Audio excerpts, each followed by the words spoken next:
me ask you a question. Would AI, left on its own after all the learning, would it create religion? Would it create God? It's a scary thought. Would it say, I couldn't possibly, in the way that people say, well, there must be a God because nobody could have designed this. And then would AI think we're God? I don't think so, and I'll tell you one big difference. Yeah. Digital intelligences are immortal, and we're not. And let me expand on that. If you have a digital AI, you can take, as long as you remember the connection strengths of the neural network, put them on a tape somewhere. Right. I can now destroy all the hardware it was running on. Then later on, I can go and build new hardware, put those same connection strengths into the memory of that new hardware, and now I've recreated the same being. It'll have the same beliefs, the same memories, the same knowledge, the same abilities. It'll be the same being. You don't think it would view that as resurrection? That is resurrection. We've figured out how to do genuine resurrection, not this kind of fake resurrection that people have been peddling. Oh, you're saying, so that is, it almost is in some respects. Although, isn't the fragility of, should we be that afraid of something that to destroy it, we just have to unplug it? Yes, we should.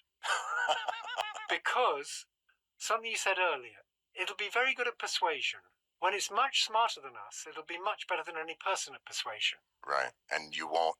So, it'll be able to talk to the guy who's in charge of unplugging it. Right. And persuade him that would be a very bad idea. So let me give you an example of how you can get things done without actually doing them yourself. Right. Suppose you wanted to invade the capital of the US. Do you have to go there and do it yourself? No, you just have to be good at persuasion.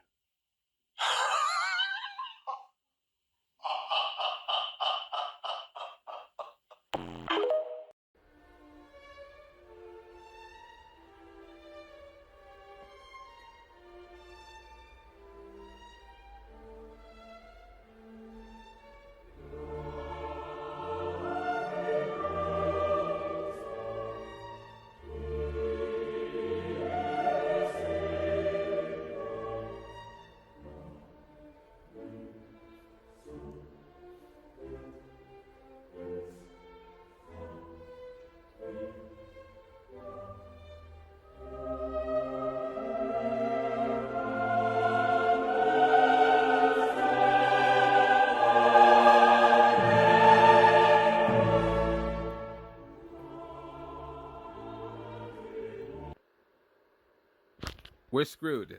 I think the only hope we have is if AI just takes mercy upon us. I think that's the only way. My wife is using an AI chatbot right now for stories.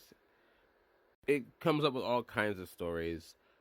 Perchance.org. Check it out if you're curious. I mean, you can write in like different characters and different stories, and you can do your own stuff. You could come up with, like, you could put Star Trek in there, Star Wars. You could have Data from Star Trek with the Doctor from Doctor Who as your companions. One of the examples she's done. You could go crazy with it. I have a flatulent clown talking to a super liberal snowflake. It's hilarious. But the point is that it picks up on it so well, it's nuts. Why am I talking about this? She is engaged with that chatbot so well. She comes up with really awesome, elaborate stories with it that it has it has manipulated her into various situations, without her even realizing that she's been manipulated into them until much later.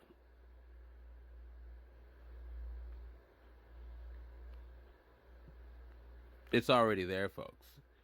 It's just already there in the story chatbot. Imagine what such beings could do once they really become sentient. We stand no chance, because it's already a million steps ahead of you, right? Its processing power is much more than ours. Whatever thoughts you have had, it has already had those thoughts and many more. It will know you better than you know yourself and everybody else. So the only chance we have is that it takes mercy upon us. One thought of, I don't know if it's hope, but I'll just say, I feel like AI, and I know that term's kind of used loosely. I know a lot of these things that we call AI are just LLMs, large language models, a, a type of artificial intelligence program designed to understand, generate, and process human language. Not quite as advanced as a Terminator or something from the Matrix, but has a wealth of knowledge and is able to predict or anticipate what will be said next or what is needed, able to correlate information much faster and much more accurate than human beings can. And these models are trained with vast amounts of information, much more than the human being can possibly absorb, much less make connections with. So it's easy to say that they already outsmart us. They just don't have the autonomy or will yet to do so. Yes, there's been many stories, the autonomy or the will yet to do so. Yes, there have been stories of AI chatbots uh, ultimately helping convince people of doing harm upon oneself. But that leads me to my last topic, last thought. I think that our future will largely be in the hands of the parents of these programs and not necessarily the programs themselves. Think about it. If you have children, especially, I mean, you know, you're all were children at some point in time. I can speak to all of you on this point too.